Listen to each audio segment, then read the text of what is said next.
east of the sun and west of the moon. At a time there was a poor husbandman who had many children and little to give them in the way either of food or clothing. They were all pretty, but the prettiest of all was the youngest daughter, who was so beautiful that there were no bounds to her beauty. So once, it was late on a Thursday evening in autumn, and wild weather outside, terribly dark, and raining so heavily and blowing so hard that the walls of the cottage shook again. They were all sitting together by the fireside, each of them busy with something or other, when suddenly someone rapped 3 times against the window pane. The man went out to see what could be the matter, and when he got out there stood a great big white bear. "Good evening to you," said the white bear. "Good evening," said the man. "Will you give me your youngest daughter?" said the white bear. "If you will, you shall be as rich as you are now poor."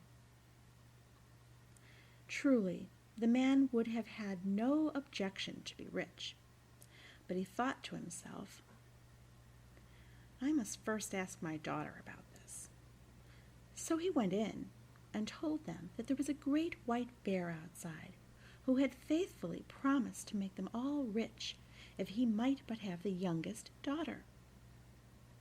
She said no, and would not hear of it. So the man went out again and settled with the white bear that he should come again next Thursday evening and get her answer.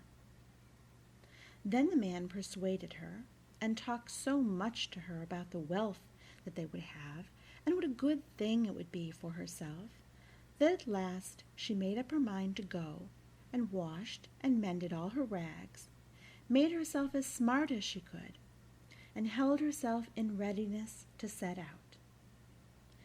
Little enough had she to take away with her. Next Thursday evening the white bear came to fetch her. She seated herself on his back with her bundle, and thus they departed. When they had gone a great part of the way, the white bear said, "Are you afraid?" "No, that I am not," said she. "Keep tight hold of my fur, and then there is no danger," said he. And thus she rode far, far away, until they came to a great mountain.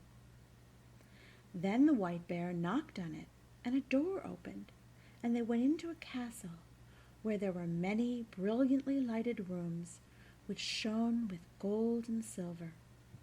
Likewise a large hall in which there was a well-spread table, and it was so magnificent that it would be hard to make anyone understand how splendid it was. The white bear gave her a silver bell and told her that when she needed anything, she had but to ring this bell, and what she wanted would appear. So after she had eaten, and night was drawing near, she grew sleepy after her journey, and thought she would like to go to bed. She rang the bell, and scarcely had she touched it before she found herself in a chamber where a bed stood ready made for her, which was as pretty as anyone could wish to sleep in. It had pillows of silk, and curtains of silk fringed with gold, and everything that was in the room was of gold or silver. But when she had lain down and put out the light, a man came and lay down beside her, and behold, it was the white bear, who cast off the form of a beast during the night. She never saw him, however, for he always came after she had put out her light, and went away before daylight appeared. So all went well and happily for a time, but then she began to be very sad and sorrowful, for all day long she had to go about alone, and she did so wish to go home to her father and mother and brothers and sisters. Then the white bear asked what it was that she wanted, and she told him that it was so dull there in the mountain, and that she had to go about all alone, and that in her parents' house at home there were all her brothers and sisters, and it was because she could not go to them that she was so sorrowful. "There might be a cure for that," said the white bear, "if you would but promise me never to talk with your mother alone, but only when the others are there too. For she will take hold of your hand," he said, "and will want to lead you into a room to talk alone, but that you must by no means do, or you will bring great misery on both of us."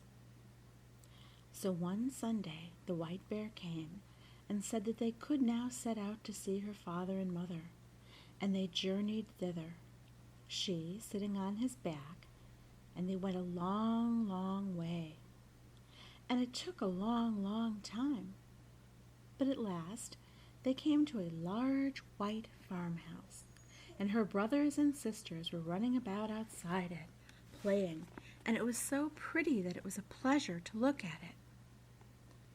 "Your parents dwell here now," said the white bear, "but do not forget what I said to you, or you will do much harm both to yourself and me."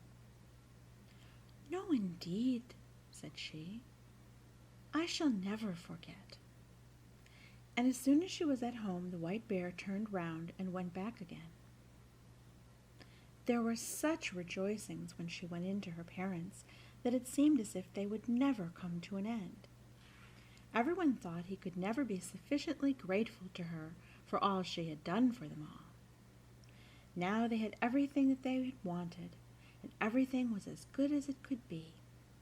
They all asked her how she was getting on where she was. All was well with her too, she said, and she had everything that she could want. What other answers she gave, I cannot say, but I am pretty sure that they did not learn much from her. But in the afternoon, after they had dined at midday, all happened just as the white bear had said. Her mother wanted to talk with her alone in her own chamber, but she remembered what the white bear had said, and would on no account go. "What we have to say can be said at any time," she answered.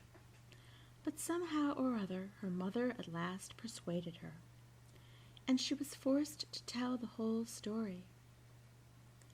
So she told how every night a man came and lay down beside her when the lights were all put out, and how she never saw him because he always went away before it grew light in the morning, and how she continually went about in sadness, thinking how happy she would be if she could but see him, and how all day long she had to go about alone, and it was so dull and solitary. "Oh," cried the mother in horror, "you are very likely sleeping with a troll. But I will teach you a way to see him. You shall have a bit of one of my candles, which you can take away with you, hidden in your breast. Look at him with that when he is asleep, but take care not to let any tallow drop on him." So she took the candle and hid it in her breast, and when evening drew near, the white bear came to fetch her away. When they had gone some distance on their way, the white bear asked her if everything had not happened just as he had foretold, and she could not but own that it had. "Then, if you have done what your mother wished," said he, "you have brought great misery on both of us." "No," she said, "I have not done anything at all." So when she reached home and had gone to bed, it was just the same as it had been before, and a man came and lay down beside her, and late at night, When she could hear that he was sleeping, she got up and kindled a light, lit her candle, let her light shine on him, and saw him. And he was the handsomest prince that eyes had ever beheld.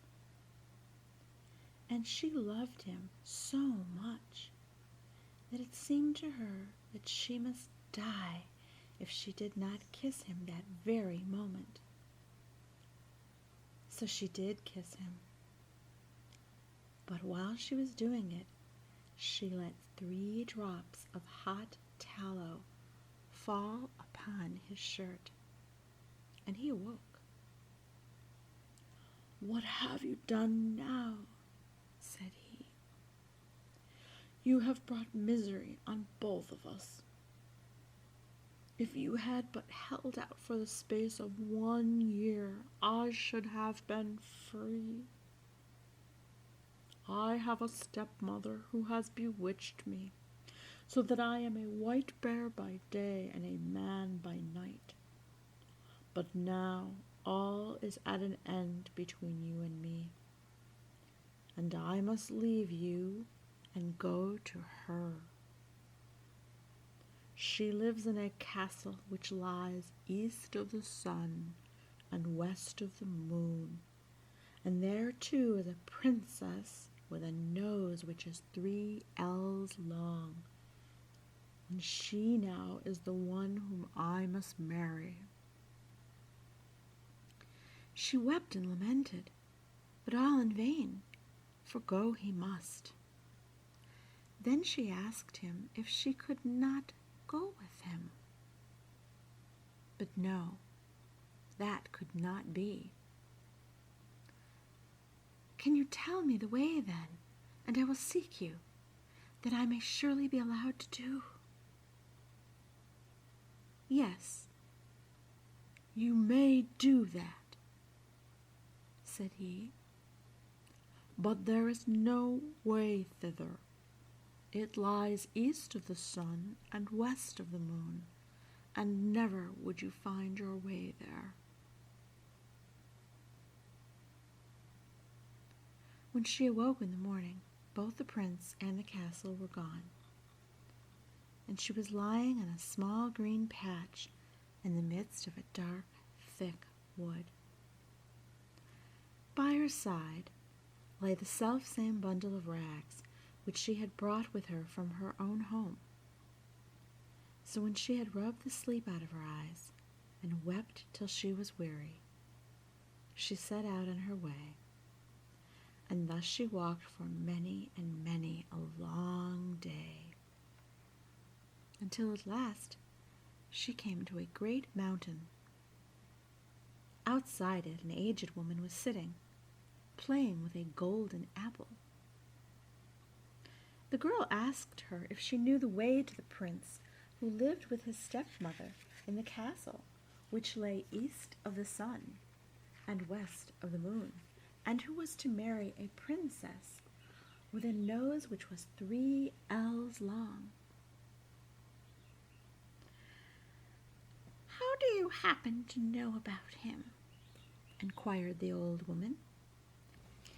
"Maybe you are she who had ought to have had him." "Yes, indeed I am," she said. "So it is you, then?" said the old woman.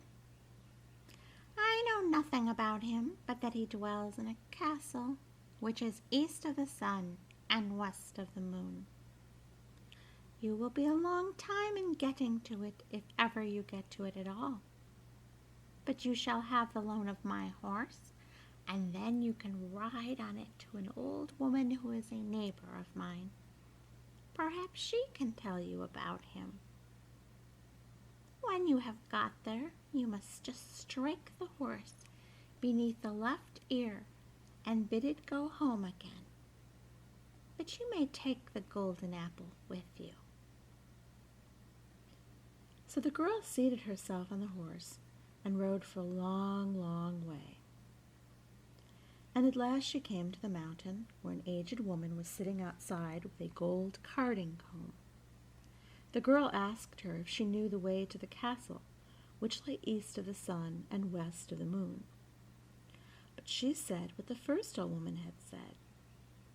"I know nothing about it, but that it is east of the sun and west of the moon, and that you will be a long time in getting to it, if ever you get there at all.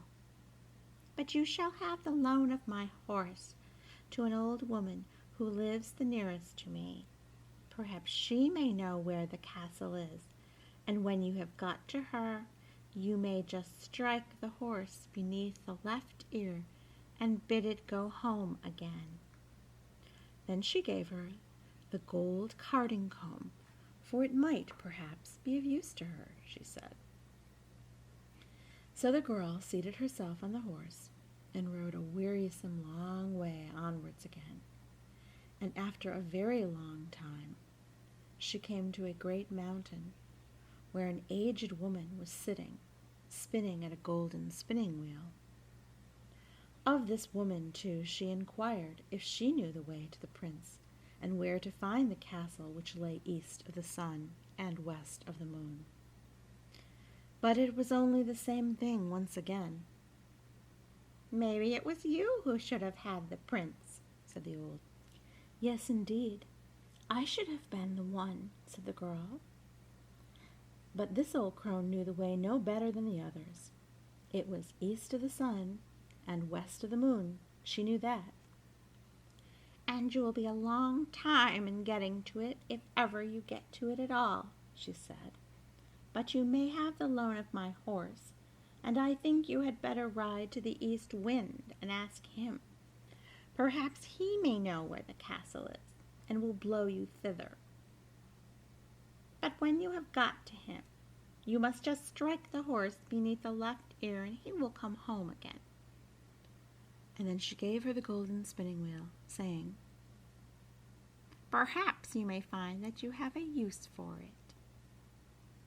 The girl had to ride for a great many days, and for a long and wearisome time before she got there.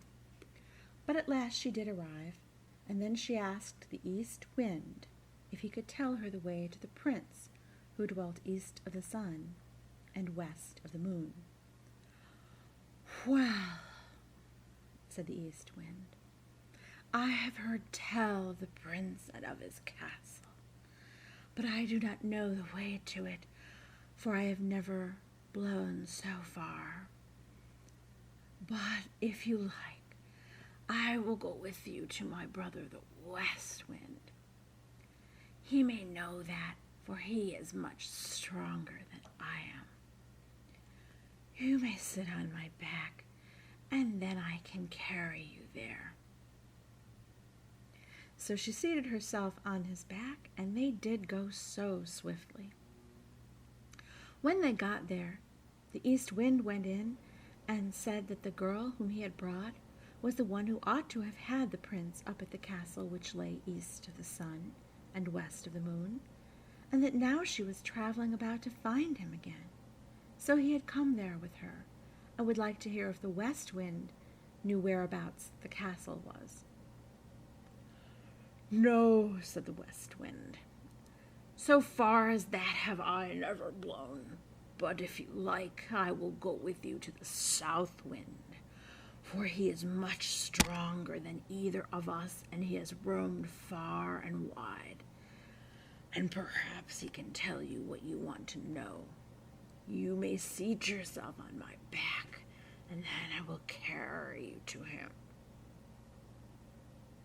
So she did this, and journeyed to the south wind.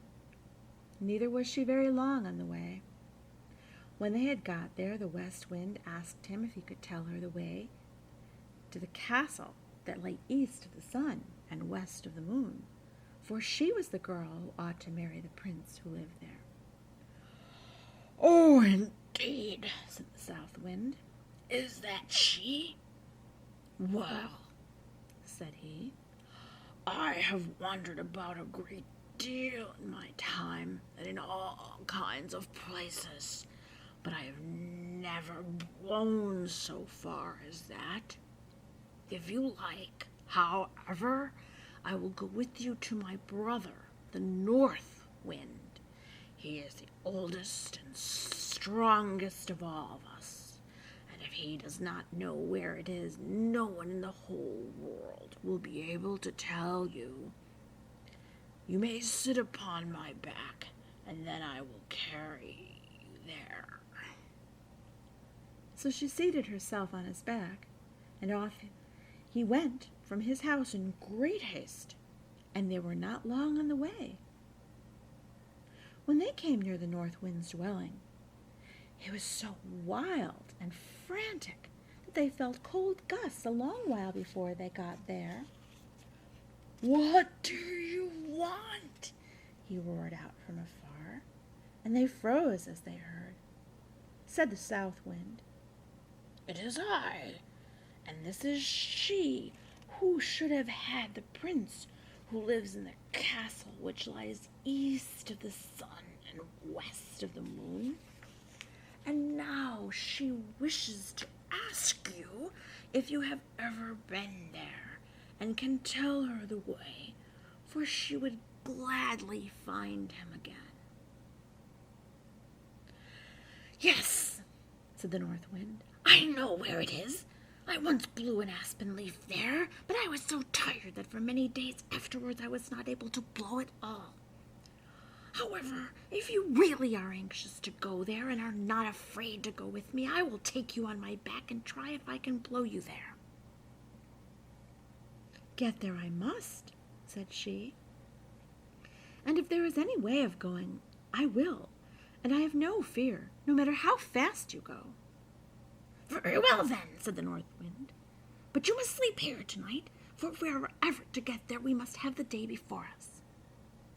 The North Wind woke her betimes next morning and puffed himself up and made himself so big and so strong that it was frightful to see him, and away they went, high up through the air, as if they would not stop until they reached the very end of the world.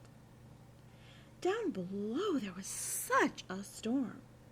It blew down woods and houses, and when they were above the sea, the ships were wrecked by hundreds. And thus they tore on, and a long time went by, and then yet more time passed, and still they were above the sea. And the North Wind grew tired, and more tired, and at last so utterly weary that he was scarcely able to blow any longer. And he sank and sank, lower and lower, until at last he went so low that the crests of the waves dashed against the heels of the poor girl he was carrying. "Art thou afraid?" said the North Wind. "I have no fear," said she. And it was true.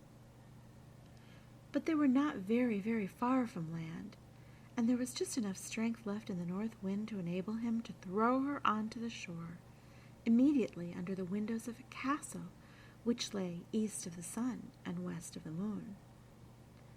But then he was so weary and worn out that he was forced to rest for several days before he could go to his own home again. Next morning, she sat down beneath the walls of the castle to play with the golden apple. And the first person she saw was the maiden with the long nose who was to have the prince. "How much do you want for that gold apple of yours, girl?" said she, opening the window. "It can't be bought either for gold or money," answered the girl. "If it cannot be bought either for gold or money, what will buy it?" "You may say what you please," said the princess. "Well, if I may go to the prince who is here and be with him tonight, you shall have it," said the girl who had come with the North Wind. "You may do that," said the princess, for she had made up her mind what she would do. So the princess got the golden apple. But when the girl went up to the prince's apartment that night, he was asleep, for the princess had so contrived it. The poor girl called to him and shook him, and between whiles she wept. but she could not wake him. In the morning, as soon as day dawned, in came the princess, the long nose, and drove her out again. In the daytime she sat down once more beneath the windows of the castle, and began to card with her golden carding comb. And then all happened as it had happened before. The princess asked her what she wanted for it, and she replied that it was not for sale, either for gold or money, but that if she could get leave to go to the prince and be with him during the night, she should have it. But when she went up to the prince's room, he was again asleep, and let her call him or shake him or weep as she would, he still slept on, and she could not put any life in him. When daylight came in the morning, the princess with the long nose came too, and once more drove her away. When day had quite come, the girl seated herself under the castle windows to spin with her golden spinning wheel, and the princess with the long nose wanted to have that also. So she opened the window and asked what she would take for it. The girl said what she had said on each of the former occasions, that it was not for sale, either for gold or for money, but if she could get leave to go to the prince who lived there and be with him during the night, she should have it. "Yes," said the princess, "I will gladly consent to that." But in that place there were some Christian folk who had been carried off, and they had been sitting in the chamber which was next to that of the prince, and had heard how a woman had been in there who had wept and called on him 2 nights running, and they told the prince of this. So that evening, when the princess came once more with her sleeping drink, he pretended to drink, but threw it away behind him, for he suspected that it was a sleeping drink. So when the girl went into the prince's room that time, he was awake, and she had to tell him how she had come there. "You have come just in time," said the prince, "for I should have been married tomorrow. But I will not have the long-nosed princess, and you alone can save me. I will say that I want to see what my bride can do, and bid her wash the shirt which has the 3 drops of tallow on it. This she will consent to do, for she does not know that it is you who let them fall on it. But no one can wash them out but one born of Christian folk. It cannot be done by one of a pack of trolls, and then I will say that no one shall ever be my bride but the woman who can do this, and I know that you can." There was great joy and gladness between them all that night. But the next day, when the wedding was to take place, the prince said, "I must see what my bride can do."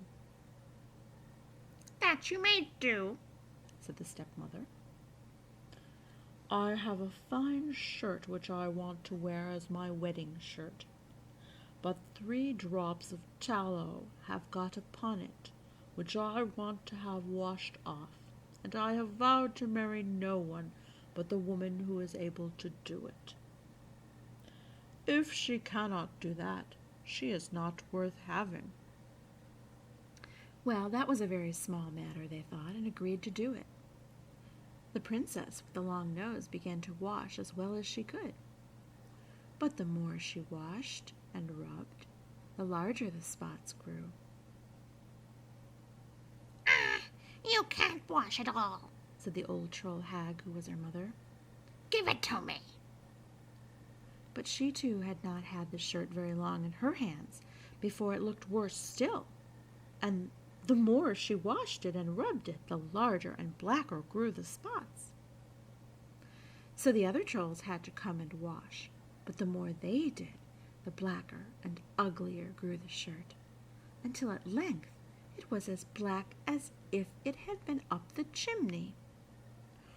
"Oh," cried the prince, "not one of you is good for anything at all. there is a beggar girl sitting outside the window, and I'll be bound that she can wash better than any of you. Come in, you girl there, he cried. So she came in. Can you wash this shirt clean? He cried. Oh, I don't know, she said, but I will try. And no sooner had she taken the shirt and dipped it in the water than it was white as driven snow, and even whiter than that. I will marry you, said the prince.